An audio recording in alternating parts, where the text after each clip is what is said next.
Good afternoon, ladies and gentlemen. Today is Tuesday, September 5th, 2017. The time is 2 p.m., and we are ready to begin our briefing meeting. Dr. Kuckel will be joining us a little bit later. She had a delay. So first on the agenda this afternoon is the adoption of the Greater Florida Consortium of School Boards legislative platform. And for that, I'll turn it over to Chris Patrica.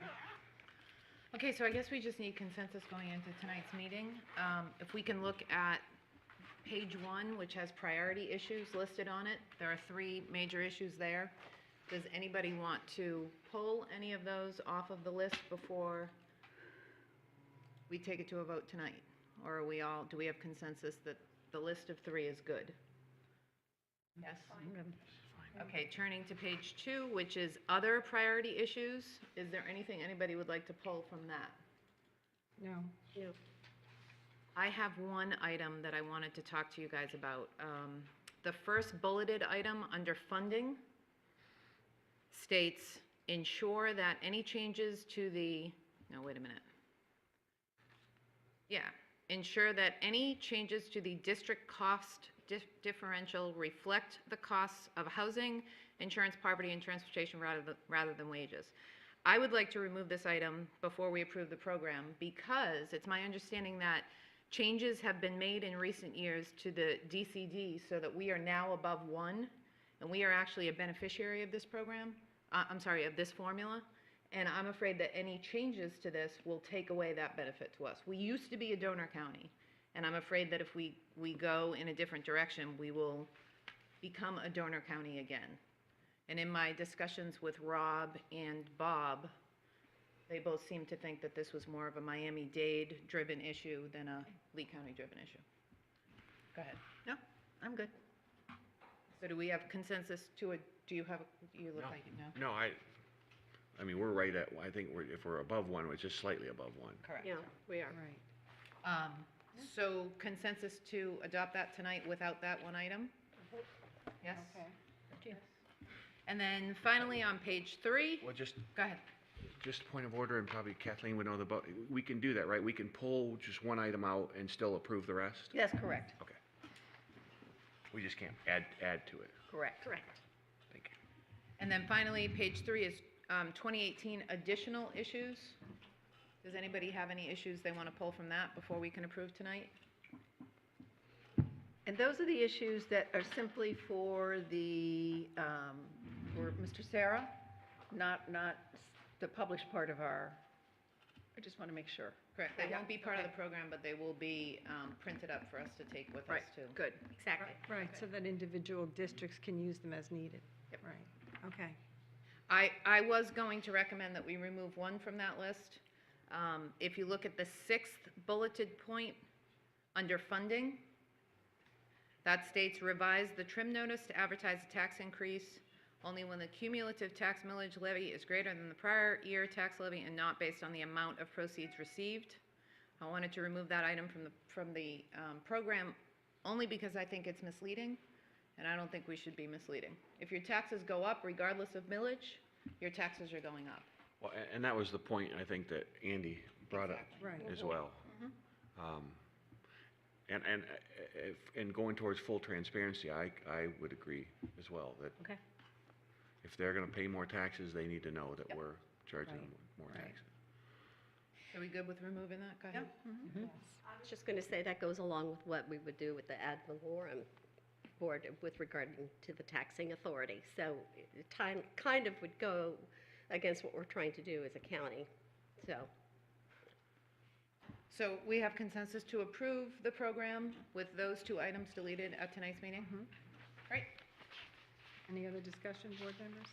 I just have one, Thank you, Dr. Atkins. just one comment. There's 2 ways to do this, and I think probably the easiest would be for me just to change my recommendation so that it amends it to be what you've just reached consensus on. So if it's okay with the board, that's what we'll do. Okay. Thank you. Oh, I had, okay. just wanted to change the topic for 1 second, talking on advocacy. We had a conversation in the consortium about the Constitutional Commission and whether or not we as a board were going to do, whether or not the commission was, the consortium was going to do something. Right. I would like for whomever somehow to put that on the plate for the board. At some point, somebody should be responsible for drafting a letter from this board about preserving local control. I mean, I am suggesting that I would like a letter to the Constitution Commission asking them to honor local control, something to that effect. Right, and I think we addressed that a little bit in that conversation at that meeting. Yeah, but we haven't talked about it here. Right, Right. exactly. Yeah, the consortium's not gonna do anything. We, as an individual Right, board, have to exactly, do something. right. I think it's imperative. I have them I in the think that's notes. where they're gonna be looking for a lot of change. Yep. Right. And I And- think we need to be active there. And I also would like a way for us to be proactive for the other meetings that there are was my next opportunities thing, for to speaking. attend. We really do need to collaborate and coordinate a calendar, so we do need to have some time to plan for that, and the also pre-session committee components as well. So we do need to do some organizing of calendar and planning. I don't know if we have to do it through, I'm not sure how we can go about that piece, how long we'd have to wait. Well, probably the sooner the better, first of all. And then secondly, we need to really have a conversation so that we can list what our actions are gonna be as far as that. Exactly. And they don't even have their dates posted yet. Exactly, Their meeting dates posted, but not the locations. right. Yeah, they're very, Yeah. and you only find that out maybe day 4 before. days, and you have to Yes. constantly be looking at their website to find information. It's not the most advantageous for us.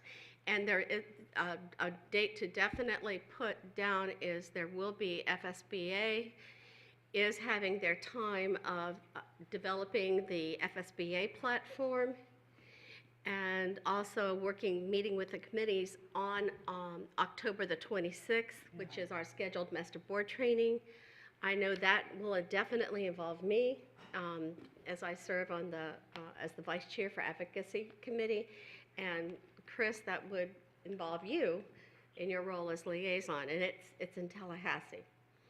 So I am just respectfully requesting that we see what we can do to change the date for that master board training, since it will involve, there are several, and I believe, Ms. Fisher, you mentioned you might not be able to make it. I won't be.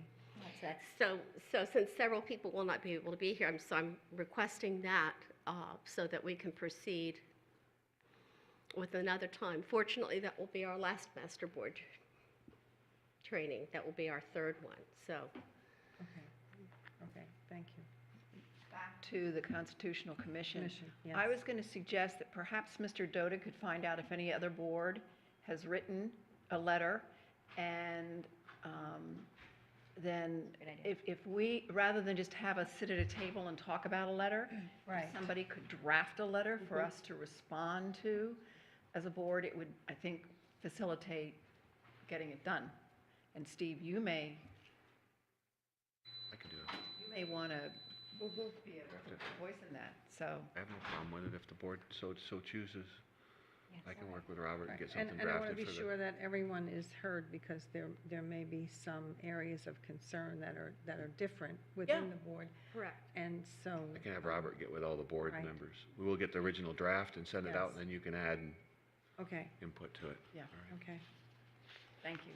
thank you.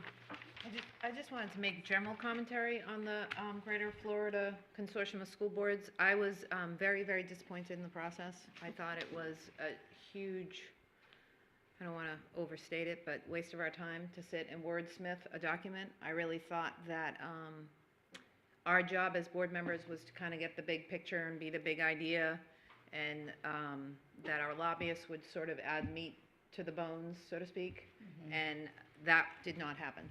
And so I think that to a certain extent, we might be heading in the right direction with, in particular with Miami-Dade, but I also want to just plant the seed for us to consider perhaps either creating or joining a consortium with the 9 other largest school districts in the state. Because while they might not all be coastal, that's certainly a huge voice. And I found the entire exercise to just be a waste. So just something for me to plant with you guys to think about for the future. Thank you.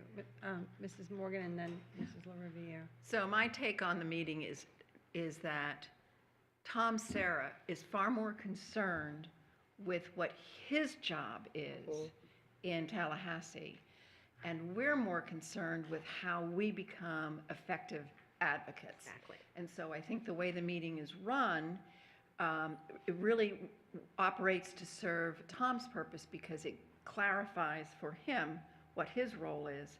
We're frustrated because we spend all of this time creating a document, but we have no platform or program for advocacy for it. Exactly. So I think my reaction would be, as a first step, maybe we individually speak with Deborah and Roy, or maybe even bring it up at a consortium meeting and say, look, it doesn't work we to need to serve change it. our needs, but, anyway, that's my take on it, Chris. I agree. It's frustrating. I will say that it is a heck of a lot better than the first one that I went to. Oh, yeah. But I do agree. We need to spend more time working on the advocacy component.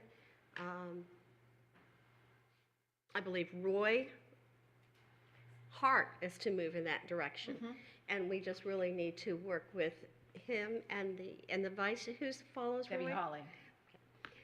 And she's with which county? She's with St. Lucie. All right, that's what I thought. Yes. Oh, yes, and we need to work with Debbie so that we can try to help make that happen. And I think most people have that heart, that they'd like to see more of an advocacy piece, though that we are far more proactive than we currently are. Advantage to what you were suggesting, and possibly there may be a way to be coordinated with two, is the fact that the larger districts are spread throughout the state, and it will allow us to have a different type of a voice with some of the legislators that are very much pro-public education, that are there that we can work with, both within the state level and with the United States, at the national level. Right. Mr. Toiber, then Mrs. Morgan. And I hear what Chris is saying. I think that the consortium in itself is a very powerful tool in the sense that the coastal counties are the biggest, they're the money districts, and we are part of that, even though we might be borderline, but we are still part of that. Right. And we also, that consortium comprises like 65% of the voting public. So I think we have the vehicle that the bigger districts, just because they're bigger doesn't make them better, and there's a lot of differences between those big districts. I think the issue becomes, let's take this consortium and get more active and shape it what we need and get it Exactly. to produce what we need to have done. And I think the biggest thing is we need to set some expectations, just like what Kathleen said, to kind of say, look, this isn't working for us. We need to see this, this, and this, and then be part of that catalyst to make it happen. Because of all the consortium, of all the districts that showed up, we were the only one that were fully represented. Yes. Only one. So we could take the lead, and it should be, let us be the drivers and let them follow what we feel we need, because I think we have a more focused path as far as where we think we need to be. Great. And Mrs. Morgan? So following up on the comment about the forming a consortium with the larger districts, I think they essentially have a consortium, and it comes out of their membership in the Council of Greater City School Districts, which we cannot belong to because we don't have a large city.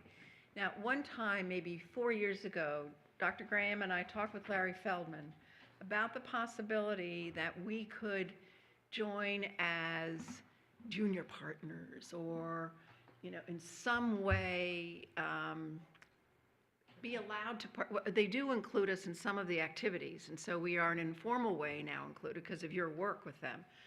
But I think that's where we build that that relationship, if there's a way we can do it, so.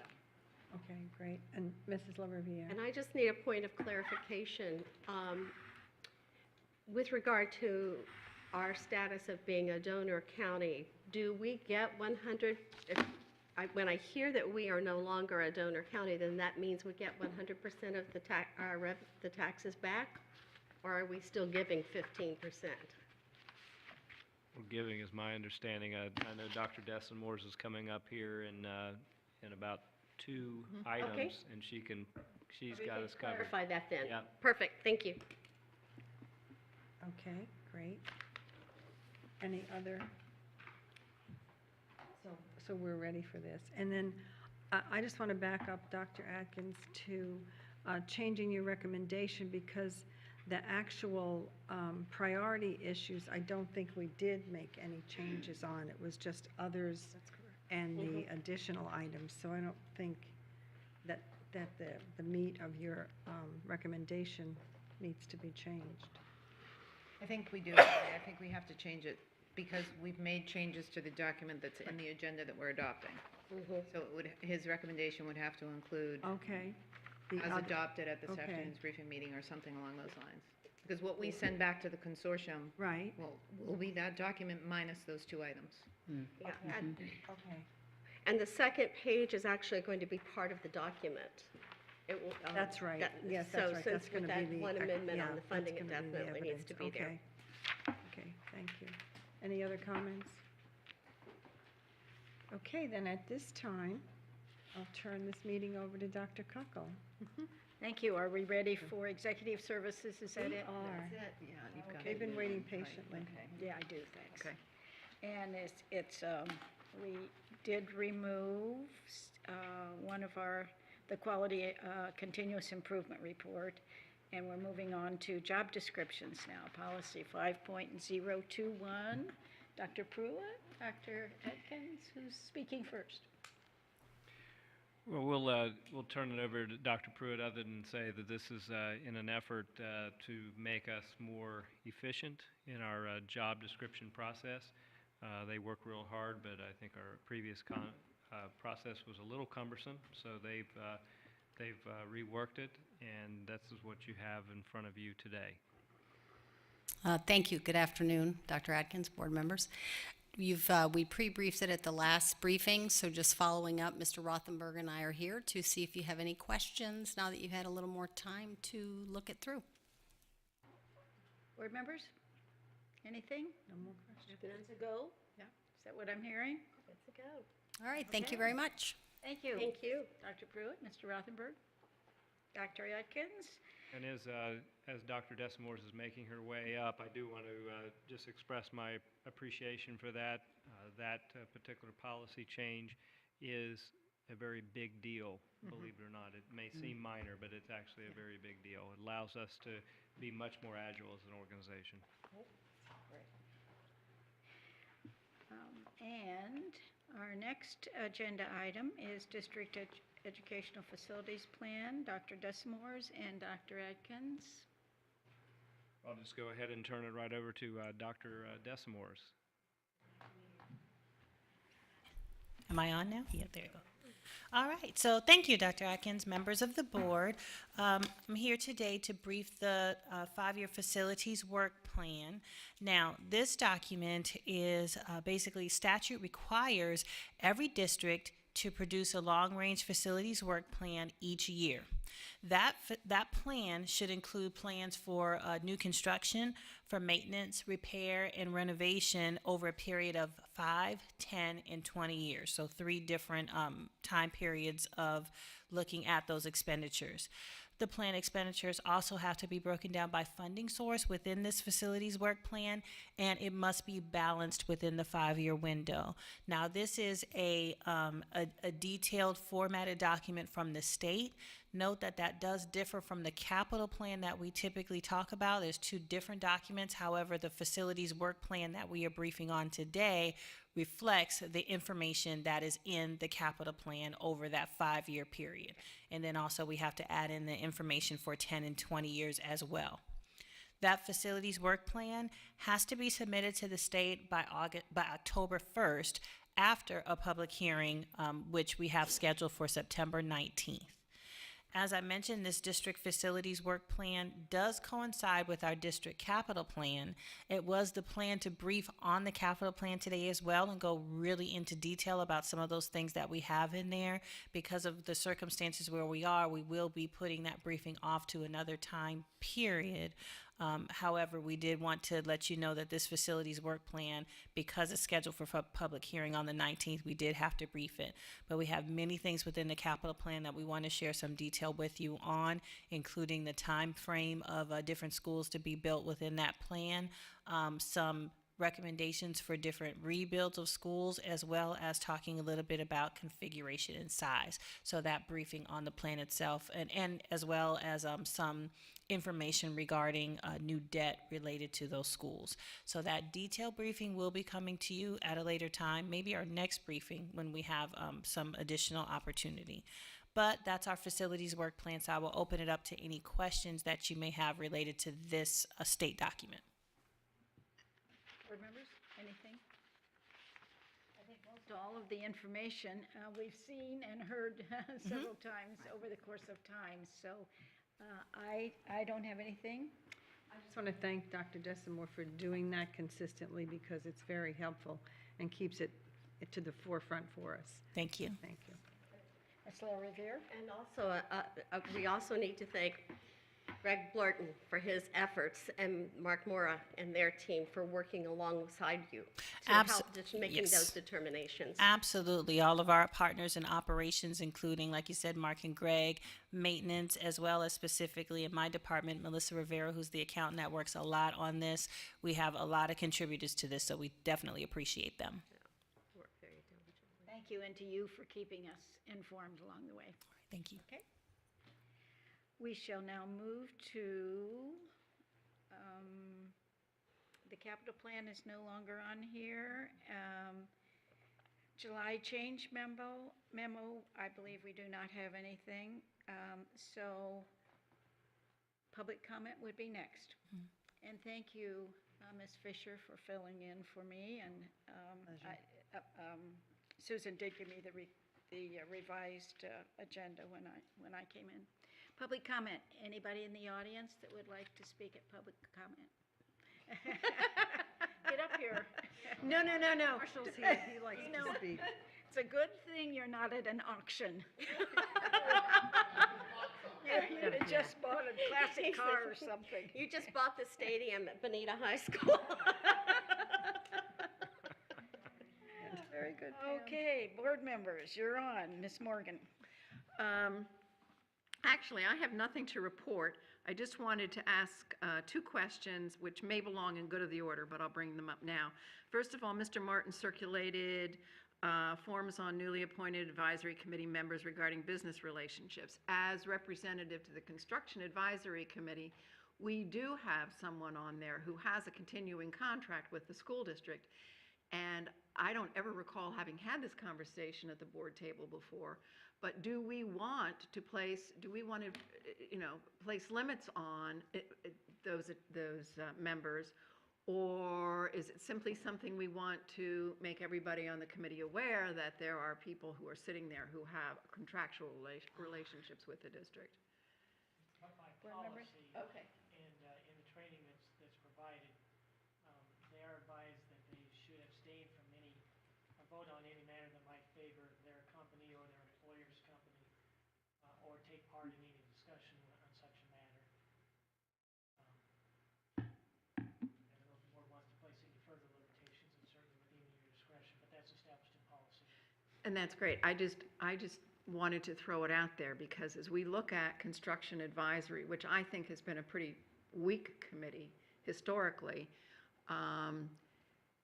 going forward, if we wanted to seriously talk about some of these changes in our process, how do we want to think? Should I be thinking about things as liaison to that committee, particularly with respect to this one individual? Or do we just let it go for now? And Board members, Chip? I think it's kind of catch-22. We want her expertise, Right. but we don't want her bringing any favoritism for her company to that committee. So it's, Currently, she's chair. right, it's definitely a catch-22. She's directing, Oh. yeah. But I think as long as there's full disclosure to the committee, Okay. and the board knows, I mean, we have the disclosure as well. I agree with Chris. I'd rather err on the side of us having full disclosure and seeing it and being transparent, but not precluding them, because we need the best that we can get in our committees. I agree. I just want to be in a position to say that if I'm questioned, that the board believes that this is in the best interest of the committee. So, okay, thank you. That was number one. And number two was board protocol. I noticed that there's no board self-evaluation in the board protocol. Is that correct? Oh, okay. Thank you. No, that's it? I do have a follow-up question to yours. Oh. Is there a full disclosure verbally at the beginning of the construction advisory committee or any other? I mean, do all the advisory committee members know that there is someone on that committee that has a contract? There is not policy, the policy does not require disclosure to that advisory committee. Oh. So if that's the board's direction, it could be a conflict. That's a good idea. Require that at this point, So do we want to make sure that that does get disclosed? That's my question. I mean, I think it has been. That should But be do we written. want something built in for that? Yeah. That's the direction I was looking for. Thank you very much. And a quick question, you had mentioned that evidently this person is the chair. Will there not be a vote in Oh, the yeah. next meeting, so that could possibly change? Yeah. Okay. Anything else on that? We'll move to Ms. Fisher. Okay, and I don't have much to report either, except that this morning I was at the Cape Coral High School, and their SAD Club, Students Against Destructive Decisions, had a guest speaker, and they had a full house, 2 sessions. The speaker was very powerful. He talked about the impact on his life and other lives that came from drinking and driving and texting and driving. The kids you could hear a pin drop, and they had many questions at the end of the session. The director of the program and the principal both offered to the students that if they needed to see a counselor later in the day because of the content of the program, that was going to happen. And I was very impressed with the whole order of that high school. There were hundreds of kids, and there was not one disruption, not one fall out of line or anything like that. Everybody was well organized. All the staff was there front and center. So it was an impressive gathering and a real service to the community, because we have lost so many people in automobile accidents when poor decisions were made. So I would love to be able to see that even expand a little more across the district for some of our high school kids who are making those choices on a daily basis. And I visited several other schools, but I'm not going to report on that now. Everyone seems to be maintaining the momentum that was started the first couple weeks of school, and people are working hard, and we have a lot of kids in our schools. I mean, classes are full to the brim. So kudos to the administration and the staff for handling that so well. Ms. Patrico? Speaking of full to the brim, I toured Fort Myers Technical College, and I am going to report on that if that's okay, because otherwise my next report will be too long. Lot of issues came up. First of all, I was incredibly impressed. My first interaction with Brian Mangan was back when I was getting ready for my meeting with Congressman Rooney, and his knowledge of federal law and how it impacts his programs was really impressive, and he was able to bring that to me again during my tour. But there are also some issues with the state. So they use what's called clock hours, what we would consider course hours or course credits. And some of the programs, the state requires more than 1 year of instruction But we don't allow our teachers to work that number of hours in a school year. So you have kids who go to school for a year, and then they have summer off, and they start to work in their field, and then they have to go back to school for a few weeks. And that's really, really difficult to give up a paying job to go back to complete a certification. So that's something that stands in their way. And also, sometimes in one classroom, you'll have 3 cohorts. One cohort that's just starting the program, one cohort that's well into the program, and one cohort that's finishing the program, which obviously is a huge challenge to the teacher in that classroom. They obviously do it based on, you know, the quality of the graduates we have, but it's yet another issue associated with some state regulations. They do have some programs that allow students to achieve a career in a year. I thought that was a great slogan. And they have 45 options. They're looking to add more, and if we could, if we had the capital dollars to do so and build a new facility, then we could expand the programs. But a few of the programs, I can't list them all, but some of them were really impressive. The LPN program, they have human-sized dolls or whatever that actually have bodily functions like giving birth and other things, which allows the students to practice. They get to practice, so when they're actually in hospitals, they feel confident. And a couple of things, I guess babies can make a gurgling sound if they're in respiratory distress, and it's a strange sound, and parents will sometimes think, oh, my baby's making a cute noise, when in fact it's really serious. And there was a student who heard that noise in the classroom and then was in a hospital and actually took over and helped the baby as a result of that. So that program is really impressive. Auto body repair, that's painting cars, right? So they learn how to do it there, and this is an art, from what I understand, from what I learned. It's an art. So you learn the technical skills there, but it takes time in order to really perfect it and become really, really good. But you can make a boatload of money, like $150 a year as a auto body repair person. Marine Sciences, our Foundation for Lee County Schools gets donations of boats that need repair. The students work on and repair those boats, and then the foundation helps us to sell those boats, and the money goes back into the program, which I thought was really cool. We know about welding from the state of our schools last year, the incredible potential there. Turbine generator maintenance, one of only 2 programs like this in the entire country. That blew me away. Computer programming. LCEC's glad that it's here. LCEC's glad that it's here. It was really cool. An hour and a half a day is spent in technical learning in the classroom, and the rest is hands-on. Every room I went into, I was like, this is so cool. This is so amazing and so cool. Computer programming, Dr. Dante Chaffee, who I've met through DAC. Really impressive guy. They're working on artificial intelligence, virtual and augmented reality. This is his goal. His goal is to create curriculum for other programs. He wants to create a virtual walk inside the human heart for the LPN program. Can you even imagine? He's amazing. Yes. Not something I'd necessarily want to do, but DCF, Certified Childcare Program, Cosmetology. So we have 3 programs. If you're going to put your hands on a person, cosmetology, LPN, CNA, you have to get a state license. All of the other programs offer certifications. And if the students have difficulty passing the state licensing exam, then they come back and we help them to pass that exam. Yeah. All very, very, very impressive. Several of our programs have waiting lists. Again, if we had more facilities, then we would be able to accommodate those students and potentially add new programs on, like a solar program.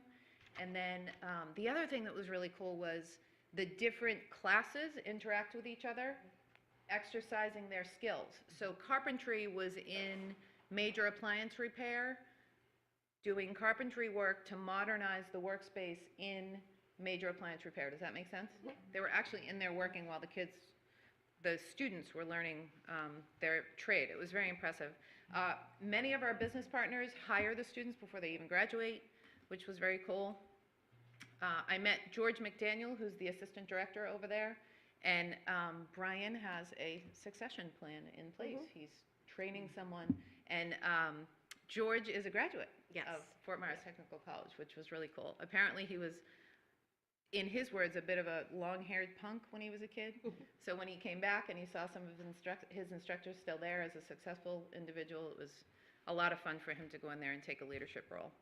And at one point during my tour, I actually stopped Brian and I pointed to an area of the campus and I was like, this is like a real college campus with lawns and trees for shade and, you know, They did a lot. hacky recently. sack and that kind of thing that college kids like to do. And he said that. He said he's really made an effort to clean up the campus and make it a more inviting place. So that was my tour. Very impressed with Brian, very impressed with what I saw over there. Moving on to other issues, I met with Commissioner Manning again to yet again solidify the relationship between the county commission and the school board, and trying to find ways that we can work together to not only improve situations for our students but for all residents of Lee County. I went to the Estero versus Cape Coral High School football game, and I know I'm not going to choose favorites. I'm not allowed to choose favorites because I represent all the schools, but I'll say it was a great game. The 5th annual Coach Summer Cross Country Invitational, 49 teams were there. Wow. Yes, and the event went off without a hitch. It was really, really, really impressive and really amazing. The kids ran through a portion of the course that was completely flooded, and it was very, very difficult for them. Ed Matthews, principal over at South Fort Myers, was at the finish line taking video of his kids as they crossed the finish line. I thought that was really impressive. And I want to say, I know that an Estero girl won as an individual and the Estero boys won as a team. So that was cool for Lee County. That part was cool. And then finally with Kathleen this morning, I went to the Coach Jeff Summer dedication ceremony for that portion of 41 that is dedicated to him, and I will end by saying that his daughter, I think, said it best when she said, "Legends never die." That's my report. Great. Thank you. Very big. Mr. Toiber? Yeah, I just have one, both Ms. Fisher and Ms. Patrica talked about the expansion of schools, and I know we're getting to that position, and I had discussions earlier in the week at one of the high schools that, you know, that we are busting at the seams everywhere. And, but there is a common theme in our district, and I share it as well, that, you know, when you expand your schools, you know, our schools function best between 1,800, 2,000, and we're at 2,200, you know, wherever, and it's taxing.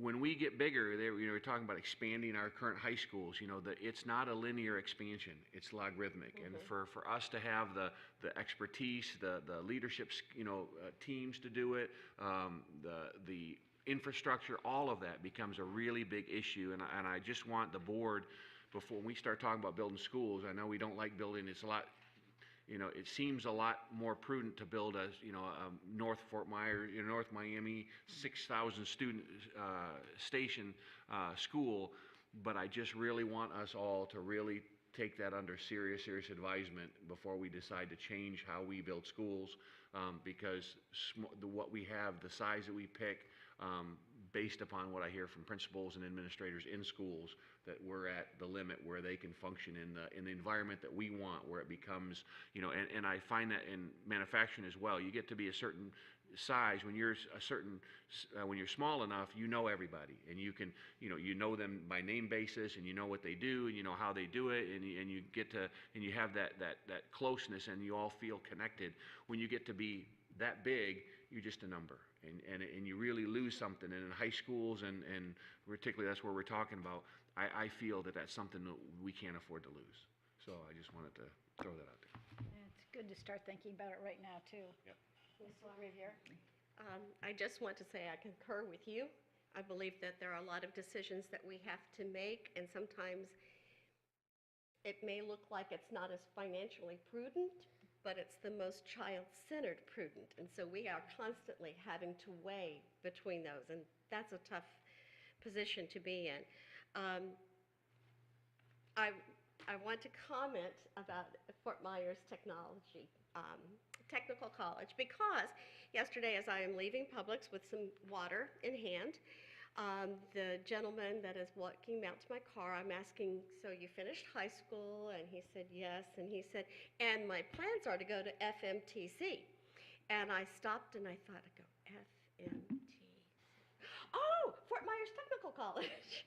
And it was so neat to hear a kid refer to it by letters, like they would say FSW or FGCU.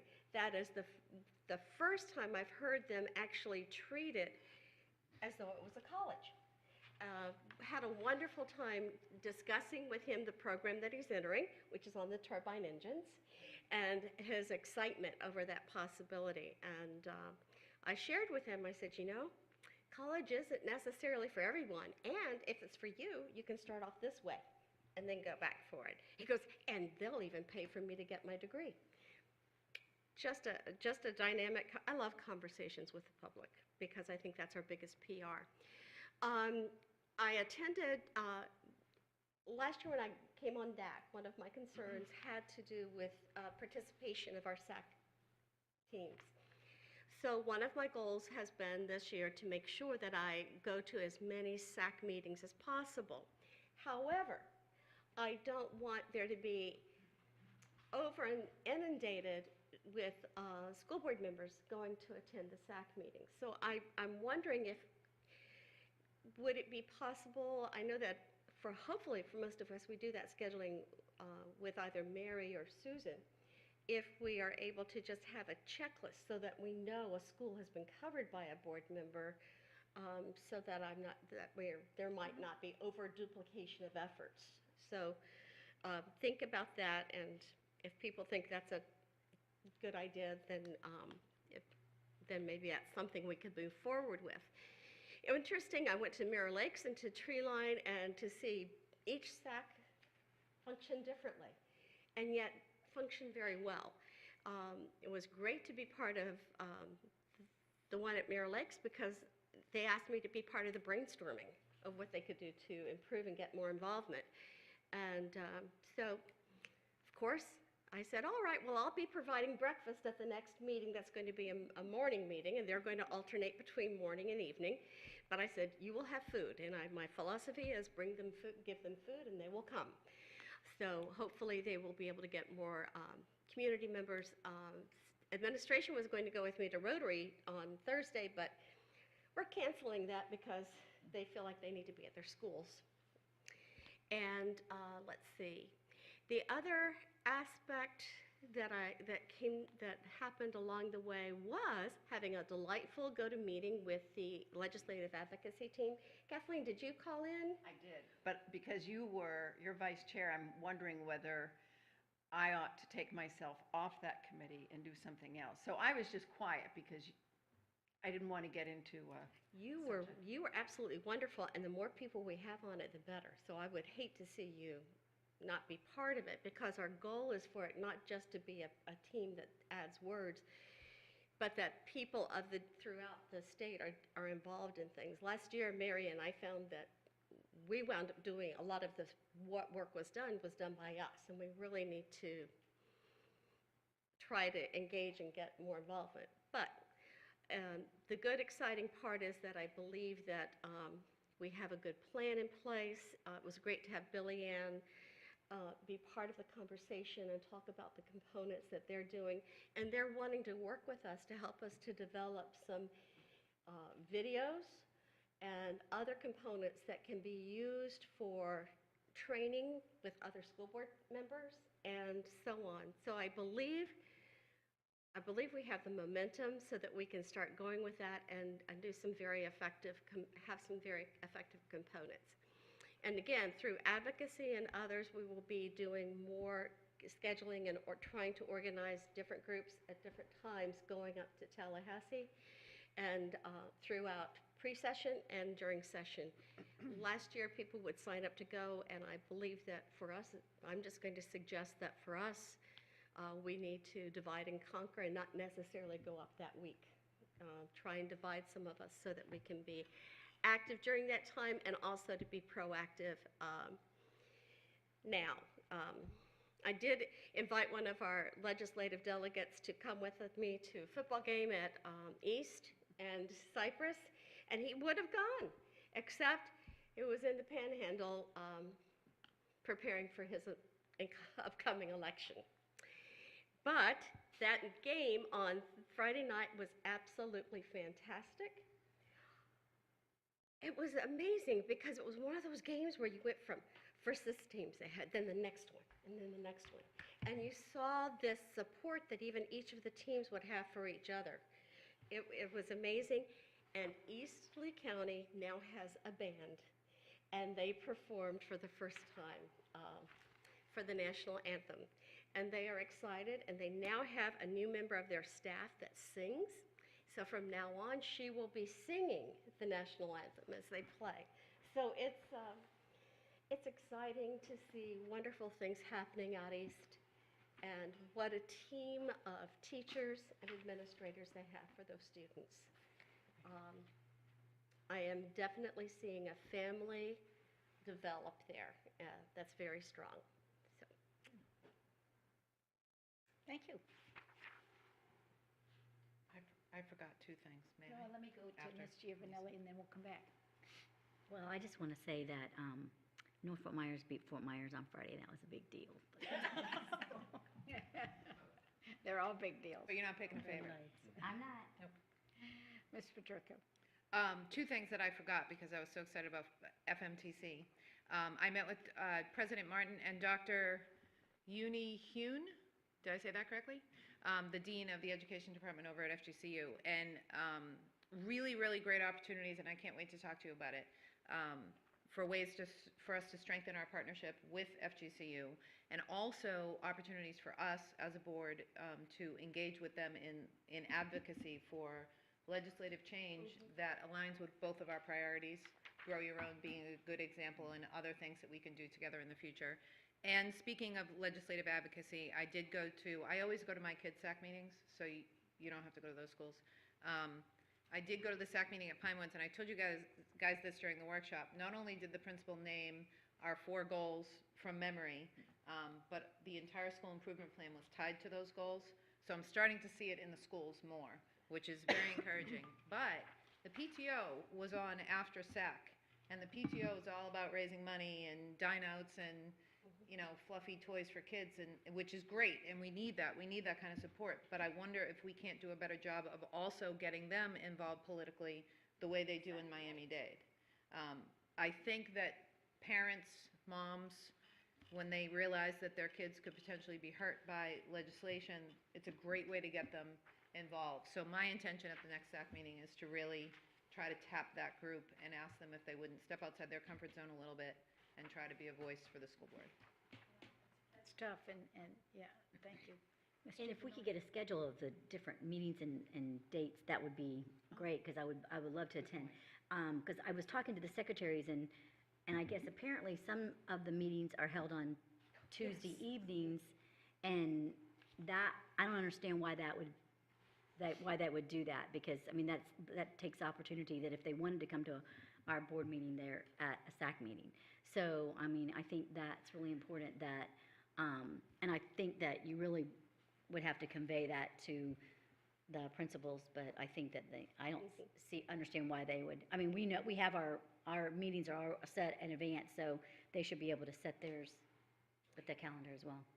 Many of them are, and I will ask staff to follow up and see if we can get a schedule for board members of SAC, ETA. PTO. Okay. whatever organization. Yes, the other interesting part was, just to tag on to what Ms. Giovanelli was saying, is that many of them schedule their SAC meeting the same night that we have DAC. So therefore, it makes it difficult to come and be a voice. And so when I've spoken with with the SACs, I talk with them, this is your chance to have the ears to share. And not only, yes, you can watch it on video, but you cannot give your input.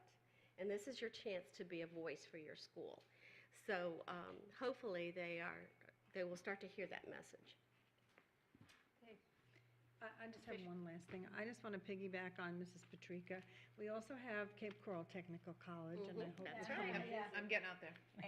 And it's very heartwarming for me, because having been in the district for so long, I take a lot of this almost for granted, because I know it's there and I know how good the programs are, and actually have some personal family members who have graduated from those programs and are doing very well in their careers now.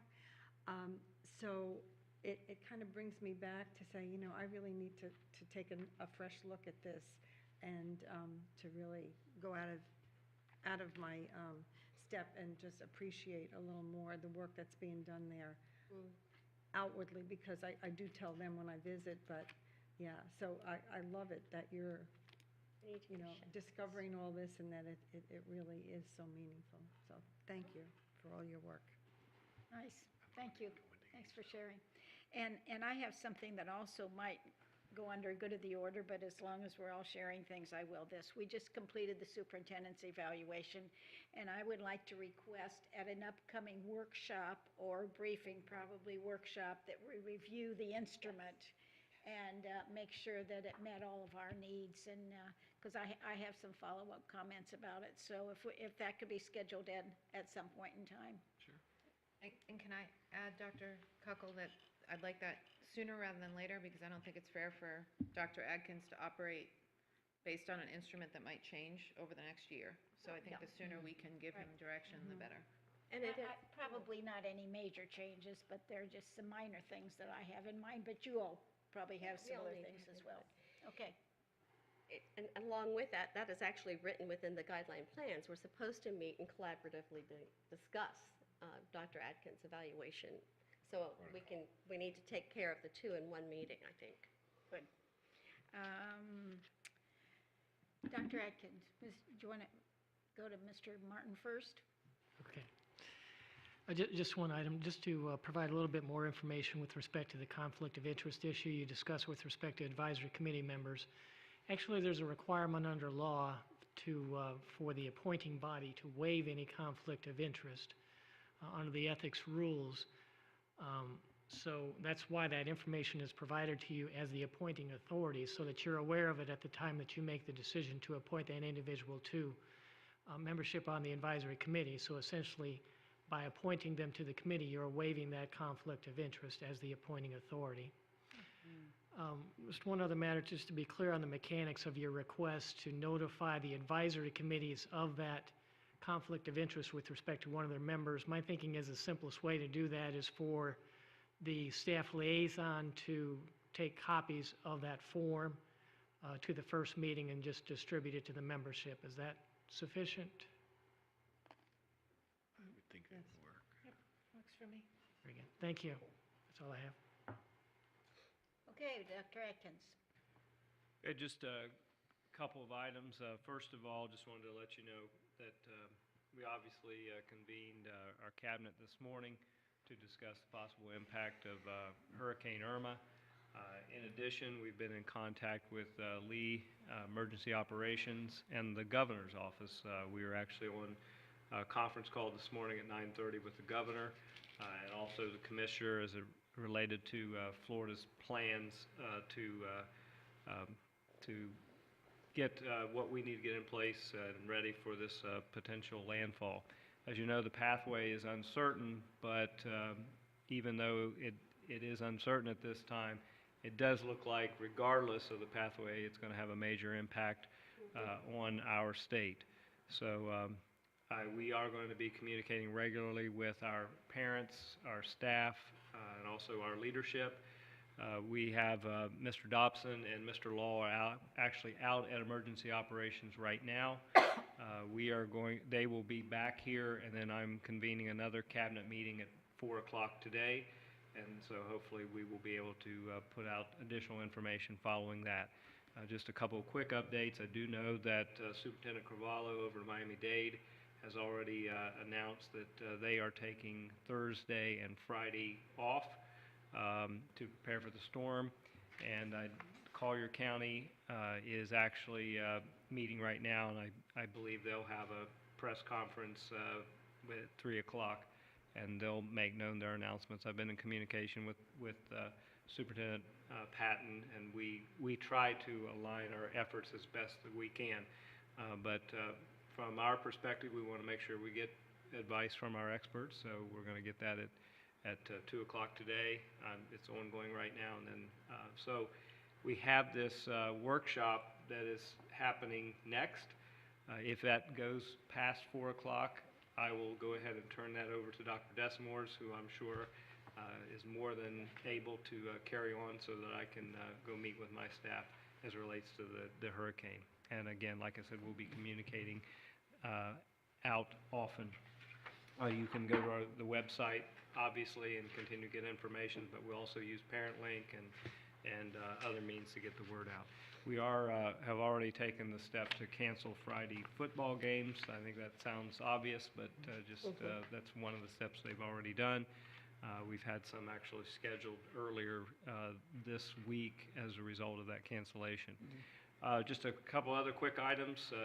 We did have to adjust this particular briefing agenda because of this hurricane and the planning that goes into it. So I want to apologize to Marshall Bauer. He came here as a part of our briefing agenda that we had to bump so that we could make room for that cabinet meeting. Just a couple things I wanted to make everybody aware. I did also have the opportunity to meet with Dr. Martin at Florida Gulf Coast University with the other area superintendents. He does seem to be a very down-to-earth person and is very committed, I believe, to helping out school districts, and he also spoke quite a bit about the coming together of the different educational institutions in terms of advocating for our needs as a large group. So that was music to our ears. I also had the opportunity to meet with Representative Caldwell and thank him for his support last year for Grow Your Own. And also, he has pledged moving forward that he would be more than happy to support that in this upcoming session. So I appreciate that. And also, I wanted to just note I think all of you may be aware that his wife works at James Stevens.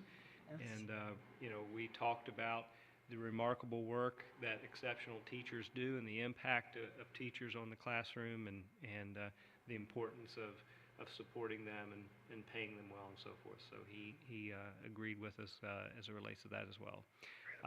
Finally, Dr. Carlin has already indicated that she will be gathering that information regarding DAC and PTA and PTOs. So she'll be putting that schedule together. Also, we have had an opportunity to meet. She is going to put together she is in the process, actually, I should say, putting together a comprehensive community engagement plan that will, I think, take into consideration all the different entities that we have out there meeting. You already are aware of how we're planning to involve the board and Darcy R. Eichenberg in terms of getting you scheduled and out there to help advocate for the needs of the district. And of course, our board advisory committees have been instrumental, and I think you're going to see them play an even larger part in advocacy moving forward. And that's all I have for my comments today. Thank you. Thank you. Okay, thank you. And is there anything else for the good of the order? Our next meeting this afternoon is at 5:05? No. No, we have a workshop immediately. Workshop at 4 o'clock. No, workshop now. We have a workshop now. Immediately. Now, yes, thank you. I would like to announce that we have a workshop coming up right now. And so I shall turn it over to Ms. Fisher. Okay, thank you very much. So today we're going to be talking about a district strategic plan, Goal 4, become a model continuous improvement organization. And we'll be discussing today a potential operational efficiency audit. So if you have no comments, I'll turn it over to Dr. Desamore, or did you want to start? Well, yeah, just a couple of brief words as she's bringing up the PowerPoint presentation. I do want to thank the board for the direction in this particular area, and hopefully you've taken the time to review the material. That's important for this conversation. Dr. Desamore will give you just really a brief introduction, and then we'll lead into a discussion about and get some direction regarding a board audit. So with that, Dr. Desamore. Great. Thank you, Dr. Atkins, members of the board. This is our follow-up conversation related to the operational efficiency audit. The last conversation we had at the workshop in June, we had some follow-up actions to perform, and so we are back talking about those things at this time. In our last conversation, there were several things that were discussed. First was a conversation related to a full-time employee versus consultants coming in. And the board had made the determination at that time that it was better, more advantageous for a consultant to come in based on the wide variety of different topics that we might want to look at. And our action plan related to that after our conversation was to go talk to some firms, get some proposals in so that as a board, you all could determine what direction we wanted to go or how we wanted to proceed with an operational or an efficiency audit. So the information that you have in your backup are proposals from 2 different firms. The first proposal that you have in there is a proposal from a company called Plant Moran. They do consulting work amongst a lot of districts, both within, I guess I should say a lot of organizations, not just necessarily school districts, but a lot of organizations within the state of Florida and outside of the state of Florida. And then the second proposal that you have in your packet is from a company called Gibson Consulting, which is a firm that we have used in the past for some work. The firm that performed the Hillsborough audit, which you had a copy of or an example of during the last workshop that we talked about. And they've done some pretty substantial work from large districts all over the country. And so these are the 2 proposals that you have here in front of you. I don't know at this time whether you want me to stop and so you all can kind of discuss the 2 proposals. We've had, I've had some lengthy conversation with Dr. Atkins related to what is in the 2 proposals. I can say that based on the conversation that we've had with the 2 different firms, and I want to get to the second proposal within here. Yes, this begins the second proposal from Gibson within the information that you have. The conversations that we've had with both of the firms, it does seem, it is the case that Gibson Consulting has the consultants that have the breadth of experience that I believe that we're looking for within various areas of the organization. I think you'll see that in the Plant Moran proposal, they concentrated on a very small area. We asked in the information that they were to give, or the proposals that they give us, several different options. We talked about the first option that we talked about at our last workshop related to just procurement and maintenance. We talked about all of the different areas and let them have some information about the KPIs that we have gathered within all of our different areas. And then we also talked too specifically about some of the areas that the board brought up for the last time, including like some things about academic areas, about transportation, and we talked about those specific conversations that we had at our last workshop. Based on what we talked about and what the request was from us, Gibson Consulting did give us the most comprehensive proposal with the most options that I believe that we can work with. So that being said, I'll kind of stop right there. And Dr. Atkins, I'm not sure whether you want to add something to that before we move on to the next piece of the conversation.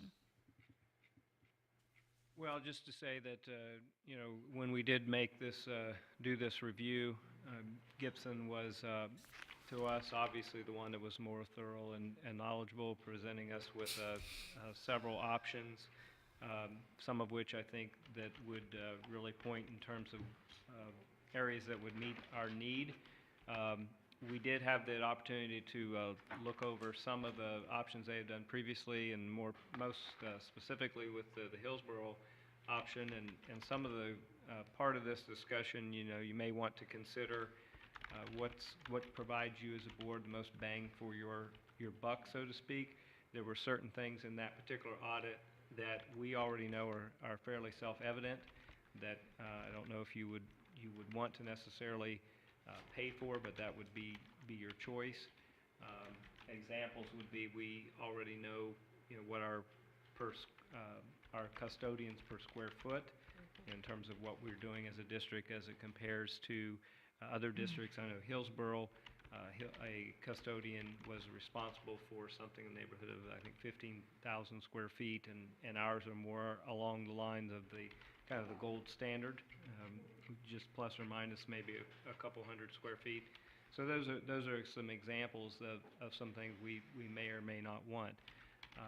But anyway, we settled on, Dr. Desamours and I settled on one of the options that we thought that would be our best, but rather than taint your opinion, I'd rather have you talk about it. And if you'd like us to give ours, we're certainly prepared to do that.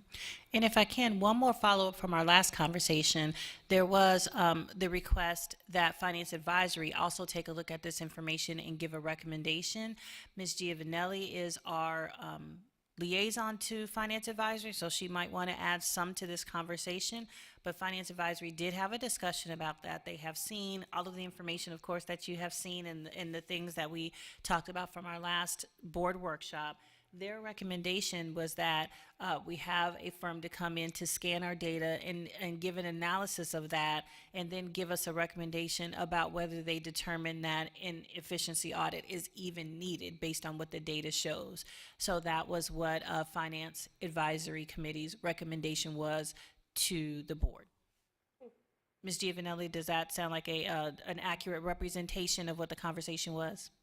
They wanted to use what Hillsborough, kind of benefit what Hillsborough County did and kind of capitalize on what they've already done to benefit us. You know what I'm saying? Kathleen?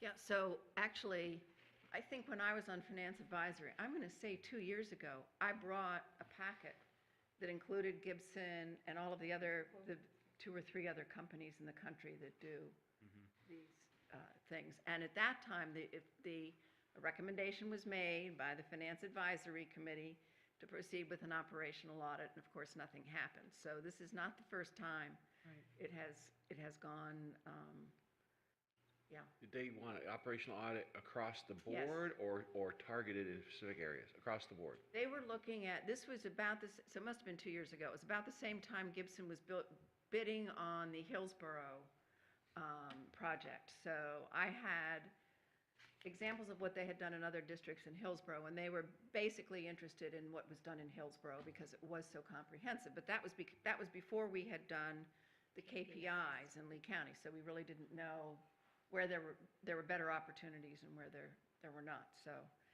it's not a foreign concept. It seems to me like the efficiency study, the option 4, would accomplish the goal in the sense that we figure out where we need to take a deeper dive, right?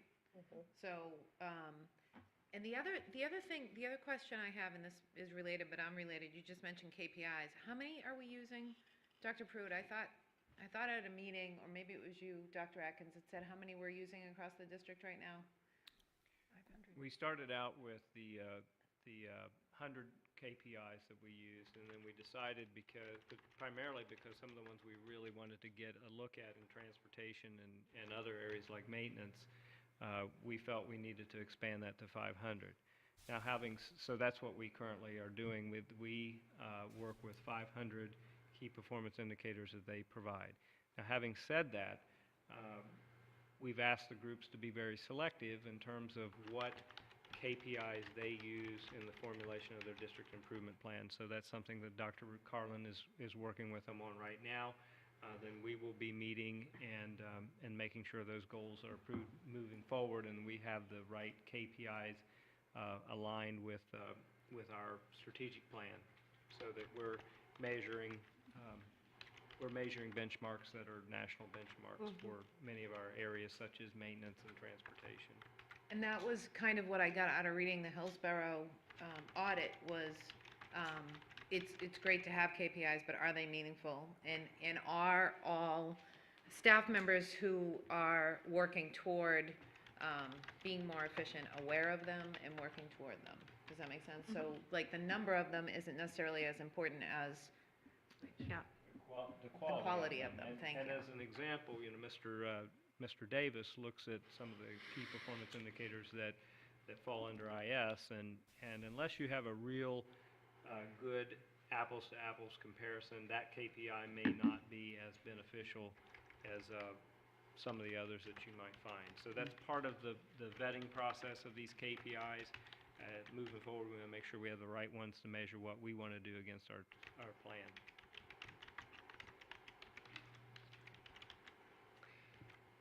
Mrs. Morgan. Well, I'm sorry. since nobody else is talking, I'll jump in. One of the reasons I have argued for this for a number of years is because we will need to go to the public at some point and ask them to make decisions about our revenue and our capital situation. And I just think that doing a comprehensive audit that targets those things that we know are areas where there are opportunities is critical. The KPIs have identified our strengths so that we can go out and sell. But I think for everything else, we need to have certification from somebody outside, an expert, Efficiency. so that we can go out and say, we know where we're not getting the job done. And despite what you hear, we are getting the job done. You know, we have wins and losses when you do something like this. And data to back it up. Yeah, well, that's, yeah. Absolutely. Right. Mrs. LaRiviere, then Mr. Torber. Just a question. Ms. Morgan, as you're speaking about comprehensive operational audits, and I'm looking at their proposal with the 4 different areas, so when you're speaking of comprehensive, are you wanting it to be all areas, or are you thinking more in the lines of where they're talking about the efficiency study, where they look at specific areas? That I am not looking at anything. What I want is, because I think we know a lot more than we knew a couple of years ago, Right. I want the administration to tell us what they think they need to do in order to for us to talk to the public and for us to run a better operation. So, I mean, I'm not advocating for any particular thing at this point. I'm just advocating for Dr. Adkins to tell us what he wants, and then Okay. I'm for it. Okay, thank you. All right, Mr. Torber, then Mrs. Giovanelli. Thank you, Ms. Fisher. I don't disagree with Ms. Morgan as far as I have, in the best of all worlds, a comprehensive efficiency study of all areas would be good, because we get to see everything with an independent eye, and I have nothing. I'm sure they'll find something, that's what they do, and those are opportunities that we would take, and not only that, but I also think they would find a whole lot of things that we do well, and that also comes out in the report. Unfortunately, 2 things. Number 1 is the cost is very, very high to do it that way. And number 2 is the time frame. You know, they talk about 12 to 16 months to get it done. It's probably closer to a year and a half to get the results back to us. The time frame that we're talking about, if we're going to, you know, to move forward, is we just don't have that time. So what I would like to do is, I believe in I believe in efficiency studies, and comprehensive efficiency studies, in the word of comprehensive being a very scrutinized study, but I think it should be more focused. And I think those focuses, rather than just saying these are the areas that we think we need to focus on, or that our staff says these are the areas that they think we need to focus on, I think we need to do the study that Dr. Atkins already has ongoing with our public response, to find out where do people think that, you know, if we have advocates that think we're doing well, good, we appreciate that. But we have the pundits that think we're doing bad. In what areas are we doing bad? Those are the areas that I want to say, okay, let's show you what we do. And, you know, I'm not afraid to put any areas that somebody's going to say, I would support you, but this area I don't have a lot of confidence in. Well, those are the areas that I think we need to have an outside party to say, you're right, and we need to fix some things, or this is what we do. But I think those are the areas I think that are most important. So I think it has to couple with the work that we're already doing as far as public perception, and those are the areas, and, you know, whether it be our purchasing department or our finance, you know, I don't know. You know, I would think it's going to be more on an operational side, because, I mean, if you look at our finance department, you know, our accolades as far as what our finance people do, it speaks for itself. I mean, it's not just we do it every year. You guys do it year after year. The fact that, you know, we don't even, you know, and we acknowledge it and we say it's a great job, but it's almost I mean, you guys always are the gold leader in the finance side. So, I mean, you really are. And so that's great. So why would we want to spend money to say we won every award possible in the state for the last, I don't know how many years, you probably know better than I do, but I know it's at least 8, you know, so why would we want to spend the money there when people are saying our busing, you know, we always hear transportation. Well, we know a lot of things that the public doesn't know, and I believe the problem we're going to have, even with Hillsborough, we're a very unique situation that I think we're going to spend a lot of time and money teaching this, any consultant group, what we already know. But that's just the burden that we're going to have to bear because it is what it is. But I think that's one's important. I think our maintenance is one that was brought up. Now our capital may be under scrutiny. Those are the ones that I think that the public may say we need to do, and I'm all for it. Very good. Okay.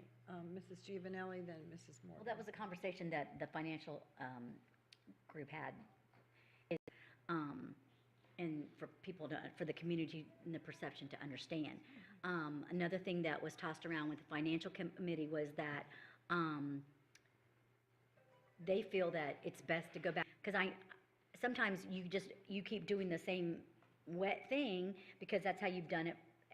But times have changed. We're going to be a world-class school district.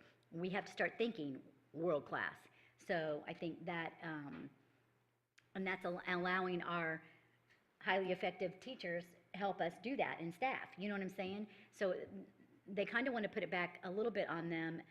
Tell us how you think you can do it better. You know, what are we not doing, well? So it was a little bit of both, you know what I'm saying? But they understand that we need to go to the community and show, and be transparent with a budget, operational audit, so ever how we do it.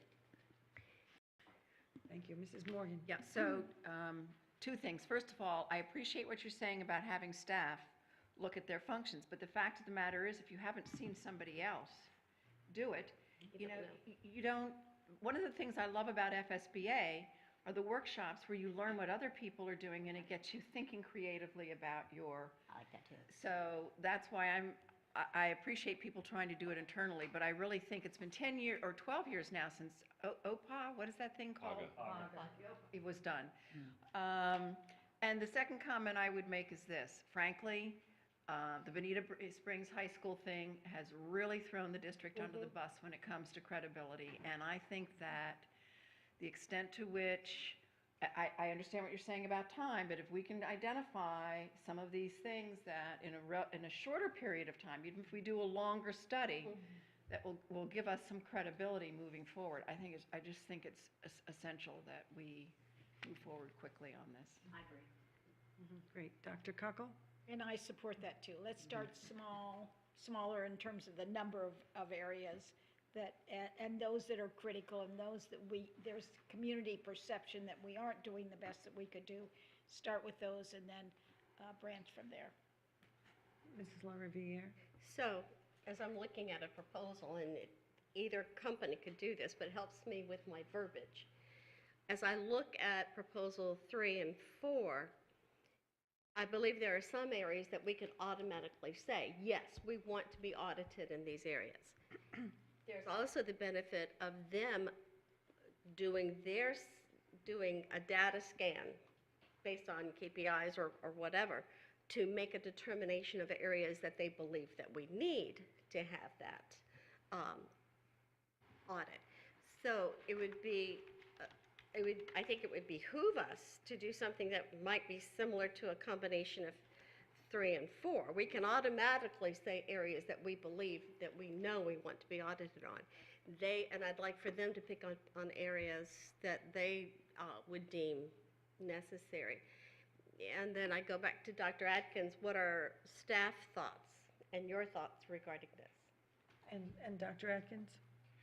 Well, when Dr. Desamores and I discussed this, we felt that that option number 4 would be the option that would best serve our interests for several reasons. One is that it does give that objectivity of an outside organization coming in and doing a data scan and then determining areas that they felt were outliers and certainly things that they would feel we would take a look at. So that demonstrates to the public that we're transparent. We're willing for a organization to come and look at us comprehensively, but then select those areas that stick out for further consideration. The second thing is that it does allow us to provide that operational efficiency audit at a lower cost. And then thirdly, it allows us to accomplish that in a shorter time frame. The concern we had as well when we were discussing this is the comprehensive audit. Not only is it it has a high cost to it, but it also could take 12 to Right. 16 months, which would put us a little bit behind the 8 ball when you look at some of the things that we're wanting to do. Absolutely. I agree. Any other comments? And when I reviewed the documents, that was kind of what I came up with. I thought that the data scans are a good idea.